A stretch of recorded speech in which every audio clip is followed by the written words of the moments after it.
Assalamualaikum warahmatullahi wabarakatuh. Selamat pagi, siang, dan malam, Sobat Konsumen. Kembali lagi bersama saya Luciana. Kita hadir bersama di podcast Konsumen Bicara, yaitu berasal dari Badan Perlindungan Konsumen Nasional Republik Indonesia atau BPKN RI. Ya, ke tempo yang lalu, saya sudah mengundang Bapak Ketua BPKN RI.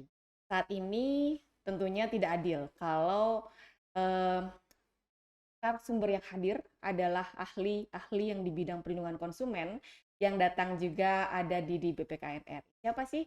Nah, sebelum masuk ke sana, saya pengen kasih tahu dulu nih buat sobat konsumen bahwa salah satu tupoksinya BPKN RI adalah memberikan rekomendasi terhadap kebijakan dari pemerintah Republik Indonesia terkait dengan perlindungan konsumen. Nah, sobat konsumen penasaran nggak nih strategi rekomendasi yang PPKN keluarkan itu berpengaruh nyata nggak sih di masyarakat? Nah, bersama saya hadir Bapak Wakil Ketua BPKN RI, Bapak Saiful Ahmar. Selamat sore nih Pak. Sore juga Mbak Lucy. Ya, Alhamdulillah, terima sehat-sehat kasih. ya. Terima Kita kasih bisa Pak Ahmar. berbicara di dalam kegiatan ini. Alhamdulillah, terima kasih loh Pak Ahmar Iya. sudah hadir bersama saya di podcast Konsumen Bicara kali ini. Untuk Sobat Konsumen ketahui, Bapak Ahmar ini sebelumnya adalah mantan Kepala Biro Keuangan di Kemendak. Nah, sekarang sibuk apa nih Pak selain di BPKN RI? Iya, baik. Ada beberapa eh, tugas yang saya tidak bisa tinggalin, ya. Selain saya sebagai Wakil Ketua Badan Perlindungan Konsumen, tugas utama adalah saya sebagai Wakil Ketua di Badan, dan ini sebagai amanat dari Undang-Undang Nomor 8 Tahun 1999, ya, di mana BPKN itu merupakan lembaga yang memang memberikan rekomendasi kepada pemerintah. Kalau dulu ada namanya ke presiden itu DPA, tetapi karena DPA juga sudah tidak ada, maka ada beberapa lembaga yang ditugaskan untuk memberikan masukan dan rekomendasi kepada pemerintah. Itu yang memang tugas utama, memberikan sesuai dengan amanat undang-undang. Wah, luar biasa. Kemudian juga beberapa hal yang saya tangani di kementerian, ya, selain saya juga dipercaya sampai saat ini saya masih jadi sebagai tenaga pengajar, dosen di perguruan tinggi di bawah Kementerian Perindustrian. Sekaligus saya juga dipercaya untuk menangani kegiatan bisnis yang ada di Kementerian Perdagangan sebagai manajer umum Koperasi Pemasaran Niaga Sejahtera. Jadi banyak hal yang harus saya kerjakan di beberapa hal, baik kegiatan bisnis maupun mengenai perlindungan konsumen nasional di Indonesia. Wah, luar biasa kan Sobat Konsumen? Makanya tidak salah nih kalau Bapak Saiful Ahmar kita nobatkan sebagai Wakil Ketua BPKN RI karena tupoksi yang luar biasa sudah menjadi pengalaman dan tanggung jawab Bapak selama ini di perlindungan konsumen pastinya. Bapak udah mengemban tugas dan amanah yang luar biasa untuk bisa duduk menjadi Wakil Ketua BPKN RI. Tentunya saya secara pribadi mengucapkan selamat nih Pak, Iya, Bapak sudah terpilih sama-sama. sebagai Wakil Iya, Ketua BPKN RI iya. ya Pak ya. Kira-kira Bapak setelah dilantik ini dan dipilih menjadi Wakil Ketua BPKN RI periode 6 ini, ada nggak nih Pak yang Bapak ingin sampaikan? Baik, memang saya beberapa hal pernah menjadi kuasa pengguna anggaran di Badan Perlindungan Konsumen Nasional. Karena kuasa pengguna anggaran itu harus dipegang oleh ASN. Kemudian itu sejak tahun 2014 sampai 2020 saya dipercaya. Kemudian saya juga pernah jadi sesnya Badan Perlindungan Konsumen di tahun 2019 sampai 2021. Tetapi pada saat itu saya minta beralih karena saya ingin fokus menjadi dosen di perguruan tinggi, ya, di situ. Terus kemudian kenapa saya juga harus terjun menjadi anggota Badan Perlindungan Konsumen Nasional? Karena ini penting bagi saya, ya. Begitu melihat bagaimanapun BPKN ini harus menjadi lembaga yang kuat. Lahirnya BPKN itu sama dengan lahirnya KPPU, saudara kembarnya. Jadi Komisi Persaingan Usaha, ya. Itu memang sama dengan kondisi dilahirkan tahun 1999. Tetapi kalau kita lihat, ya, perjalanannya jauh ke depan dengan KPPU.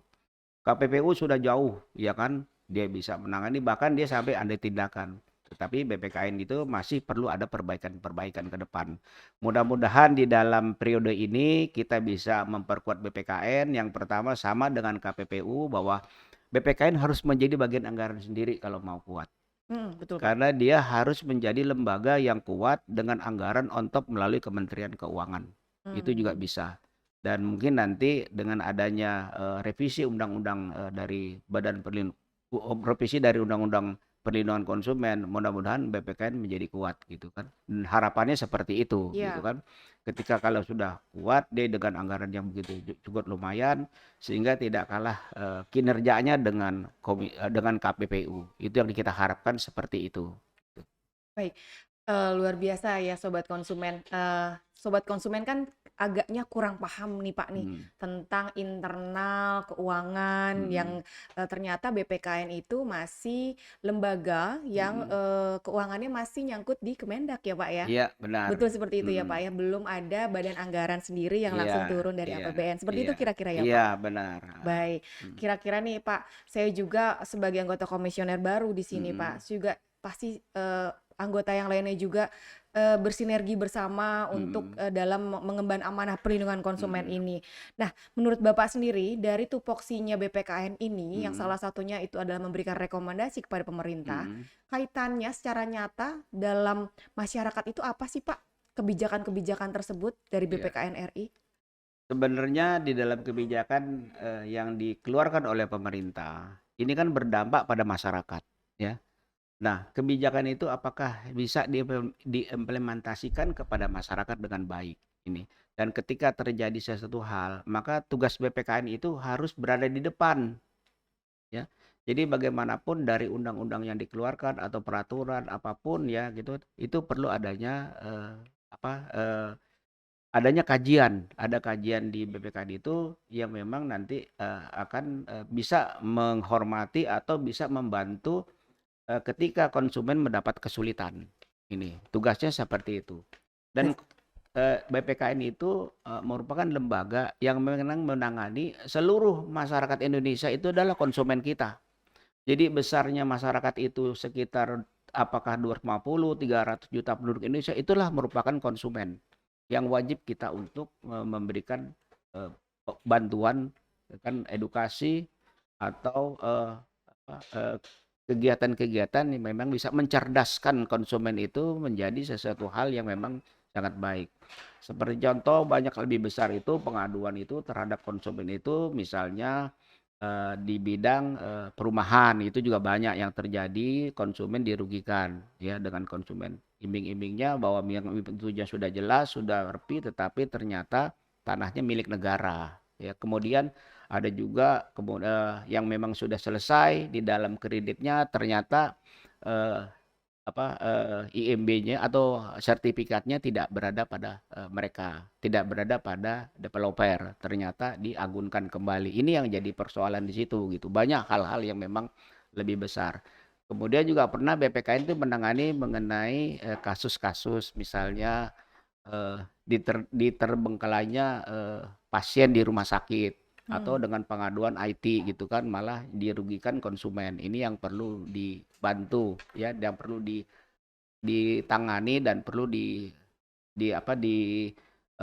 awasi kemudian diberikan solusi ya, sehingga nanti konsumen benar-benar diperhatikan oleh Badan Perlindungan Konsumen Nasional. Ya, baik.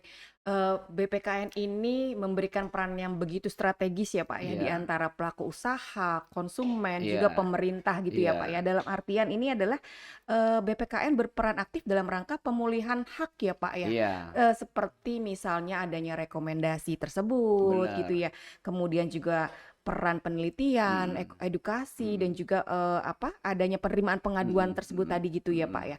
Kalau kaitan dengan pemulihan haknya konsumen, mhm, kira-kira Bapak bisa memberi penjelasan nggak sih Pak kepada sobat konsumen, pemulihan haknya itu seperti apa?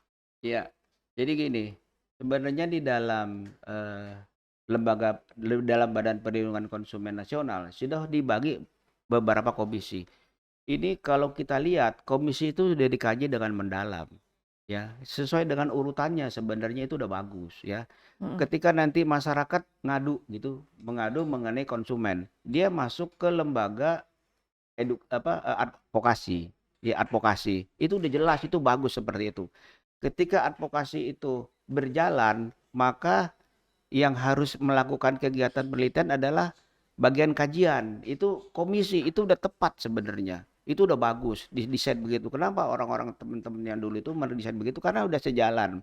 Nah, ketika dikaji sudah selesai, kemudian perlu diberikan ke masyarakat dengan edukasi, ya kan, diberikan pendidikan masyarakat. Inilah apa ya, hal-hal yang terjadi yang memang di dalam perjalanan untuk dalam rangka melindungi konsumen ini banyak hal yang terjadi. Masyarakat dikasih pendidikan, ya, dikasih informasi. Itu tugasnya adalah edukasi, udah tepat. Nah, ketika diedukasi udah selesai, maka harus disosialisasikan melalui lembaga kerjasama. Iya, Ini Pak. bagus sebenarnya di BPK itu udah mendesain itu. Cuman kadang-kadang kita harus tahu bahwa itu harus sejalan gitu. Tidak jalan masing-masing, itu harus sejalan dari suatu koridor yang memang sudah diatur seperti itu. Dan ketika nanti masuk ke berbagai kerjasama itu bisa disosialisasikan, dia kan hasil-hasil yang memang telah dilakukan oleh BPKN melalui baik di LPKSM, baik juga di apa, di tingkat provinsi, kabupaten, dan wali kota, itu juga harus diinformasikan adanya edukasi terkait mengenai perlindungan konsumen yang telah dilakukan oleh BPKN. Saya kira Oke. itu. Kalau kaitannya dengan, BPKN yang melakukan tupoksi, memberikan rekomendasi Mhm, pemerintah gitu ya, Pak, mhm, ya. Eee, kan kita melihat bahwa sebenarnya itu dilakukan nggak nih, Pak, rekomendasi-rekomendasi itu? mhm. Apakah ada tindak nyata hasil Iya, lanjutnya gitu, iya, Pak? Boleh nggak dikasih penjelasan kepada sobat konsumen? iya. Jadi gini, di dalam melakukan rekomendasi itu tidak hanya kita dengan sendirinya begitu kita buat kajian, terus rekomendasi selesai, terus dikirim kepada pemerintah itu selesai, ya. Nah, bagaimana rekomendasi itu bisa benar-benar sampai ya, dilaksanakan sampai juga bisa dilakukan perbaikan terhadap mengenai perlindungan konsumen. Nah, ini harus dipantau, harus diikuti. Jadi rekomendasi itu ketika kita misalnya rekomendasi itu berkaitan dengan kesehatan atau berkaitan dengan produksi makanan yang memang merugikan masyarakat. Itu kan bisa diedukasi itu melalui BPOM, Bepom. Terus kemudian kalau terkait mengenai kesehatan itu kan melalui Kementerian Kesehatan. Itu harus dilakukan gitu kan. Nah, ketika nanti kajian itu bisa dilakukan sampai ke yang apa, sampai ke lembaga yang berwenang, itu nanti hasilnya itu merupakan masukan. Masukan BPKN itu untuk perbaikan. Jadi perbaikan itu yang akan disampaikan usulannya ke presiden gitu. Jadi tidak dilepas begitu aja gitu. Jadi selesai bikin rekomendasi, selesai gitu kan. Jadi harus diikuti sampai rekomendasi itu benar-benar ya bermanfaat bagi masyarakat gitu. Seperti itu. Berarti dapat dikatakan bahwa program BPKN untuk memberikan rekomendasi itu sejalan ya, Pak, ya, dengan Iya. program prioritas nasional Iya, di Indonesia iya ya, Pak, ya? benar, iya, mhm, Baik. mhm, Yang pastinya, sobat konsumen kan belum banyak paham nih, Pak, nih, mhm, kaitannya dengan ternyata tupoksinya BPKN itu memberikan rekomendasi kepada mhm, pemerintah, mhm, yang juga di kita ini terbagi menjadi 4 komisi ya, Pak, ya. mhm, Komisi satu itu, sobat konsumen, ada tentang penelitian dan pengembangan, kemudian komisi 2 itu ada edukasi dan komunikasi, komisi 3 yaitu, advokasi advokasi, ya, mhm, komisi 4 yaitu kerjasama, kerjasama dan kelembagaan. Nah, kan konsumen kita itu tidak paham ya, Pak, ya, mmm, ternyata BPKN itu melaksanakan tupoksi-tupoksinya itu terpisah beberapa mhm, komisi yang pastinya itu harus diselenggarakan secara bersani bersinergi, iya betul ya, benar, Pak, ya, iya, karena amanah perlindungan konsumen itu begitu banyak sekali ya, mhm, Pak, ya. mhm, Oke, Pak, kira-kira nih kalau, boleh sobat konsumen ketahui, mhm. sudah berapa rekomendasi sih, Pak, yang diberikan BPKN sejauh ini terhadap pemerintah? Kalau rekomendasi itu sebenarnya setiap tahun kita harus melahirkan rekomendasi, ya. Kalau diawali dari awal itu kan karena di amanat daripada anggaran ya, itu setiap anggaran setiap tahun itu harus melahirkan rekomendasi. Kalau secara tidak langsung udah lebih dari 200-an rekomendasi yang memang sudah harus berjalan gitu, sudah lebih. Sudah 263 rekomendasi yang memang sudah dilakukan ya. Tetapi tidak berjalan seperti itu aja gitu kan. Setiap tahun itu di dalam rancangan anggaran untuk Badan Perlindungan Konsumen itu setiap tahun itu BPKN harus melahirkan rekomendasi. Seperti halnya setiap tahun itu, tahun lalu itu misalnya ada 12 rekomendasi yang harus diselesaikan. Nah, kemudian tahun ini ya ada 6 rekomendasi yang harus diselesaikan. Dan tanggapan yang sudah berjalan itu sekitar 79.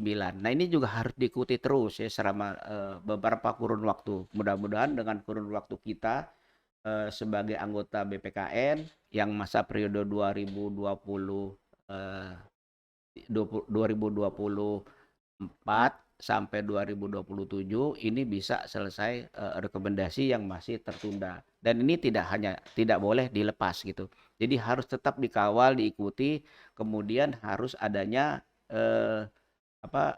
koordinasi dengan instansi terkait ya. Itu ada beberapa hal yang memang harus banyaklah PR di Badan Perlindungan Konsumen. Ketika nanti kalau BPKN menjadi lembaga yang kuat, menjadi bagian yang serius sama dengan saudara kembarnya adalah KPPU, nanti BPKN bisa melakukan hal yang memang sangat-sangat bermanfaat bagi masyarakat. Karena sampai saat ini perlu Pak Lucy ketahui, ya kan? Kadang-kadang hampir setiap saya tahu nggak yang namanya BPKN? Nggak tahu, Iya. Pak, gitu. Nah, ini yang jadi persoalan dan problem sama dengan kita.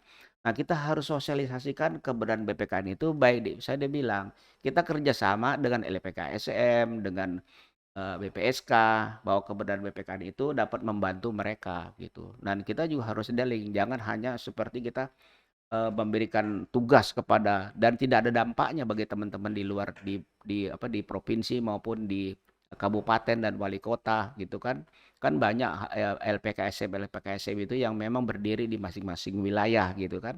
Di dalam rangka membantu perlindungan konsumen di wilayahnya atau di daerahnya sama. Itu yang memang kita harus koordinasikan dengan baik gitu. Mudah-mudahan saya berharap di tahun mungkin dengan anggaran yang di 2025 karena kita kan masuk di 2024 yang anggarannya sudah selesai pada saat dibahas oleh periode yang lalu. Tetapi nanti 2025 kita mengharap itu anggaran itu bisa menjangkau sampai ke daerah. Jadi seperti KPPU punya perwakilan di daerah beberapa. Kalau misalnya nggak bisa seluruhnya, kita bisa bagi. Misalnya kan ada Indonesia bagian barat, Indonesia bagian timur, Indonesia itu berapa wilayah dan berapa daerah kita bisa bagi.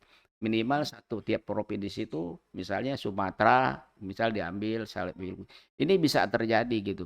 Dan sehingga nanti keterkaitan antara BPKN dengan lembaga-lembaga di daerah itu kita begitu datang mereka tuh juga seneng gitu kan. Yang kita lakukan itu adalah bagaimana membantu juga permasalahan konsumen di wilayahnya masing-masing, saya kira gitu. Iya, Mhm, luar Mbak biasa. Lucy.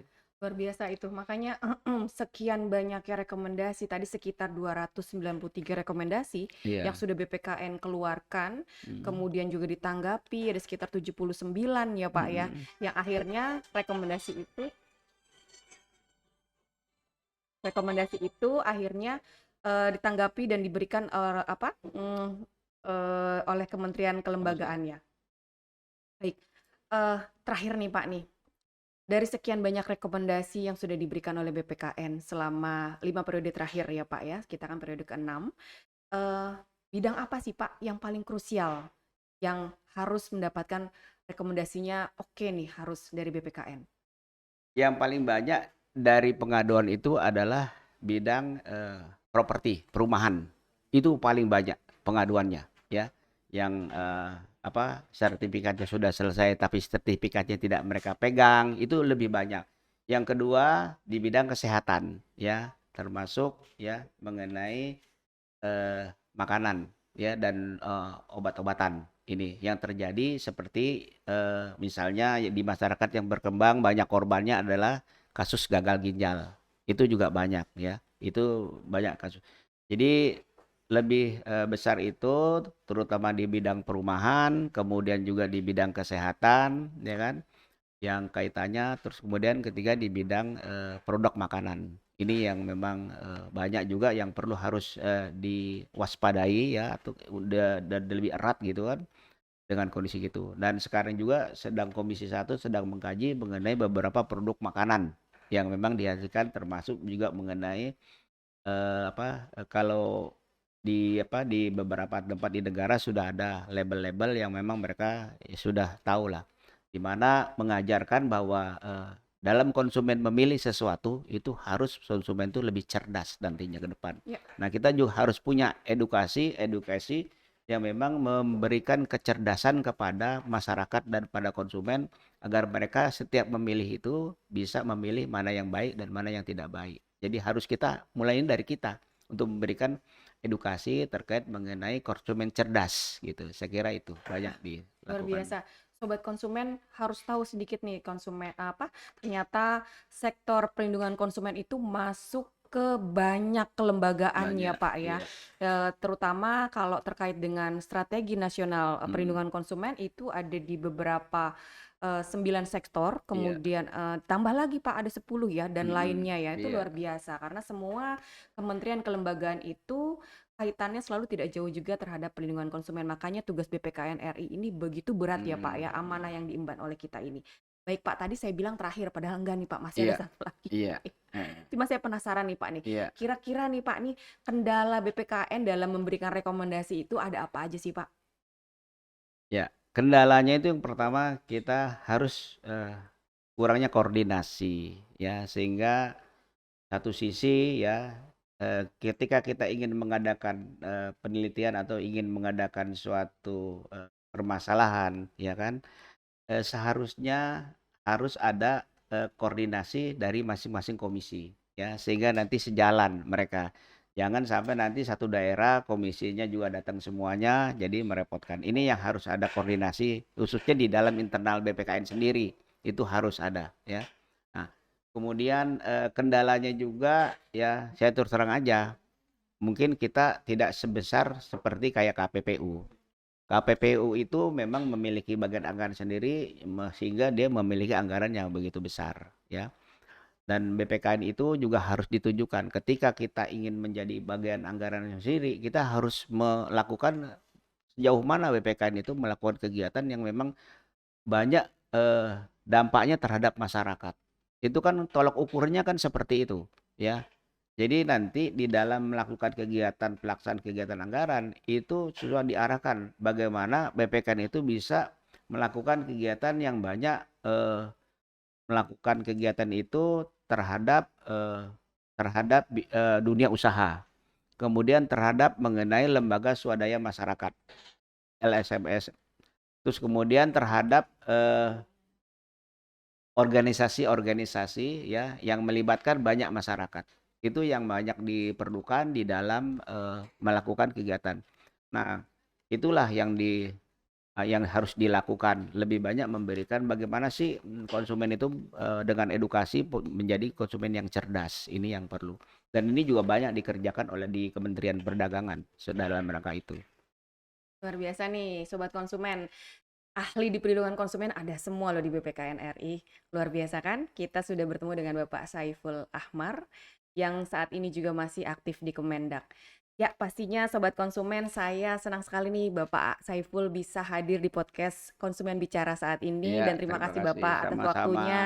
Iya, Sama seperti sebelumnya yang saya bicara juga sama Bapak Ketua. iya, Saya ucapkan sekali lagi selamat Bapak iya, telah terima kasih. terpilih menjadi Wakil Ketua BPKN RI Amin, dan amin. kita semua semangat banget nih untuk mengemban amanah perlindungan konsumen di Iya. nasional Indonesia saat ini pastinya sobat konsumen. Baik, oke sobat konsumen, saya tadi ucapkan lagi terima kasih telah menonton podcast Konsumen Bicara kali ini bersama saya Luciana dan jangan lupa untuk terus hadir tonton podcast kami selanjutnya. Pastinya jangan lupa juga jangan nonton aja, like dan subscribe podcastnya BPKN RI dan juga follow Instagramnya BPKN RI yang ada di bawah ini ya. Oke?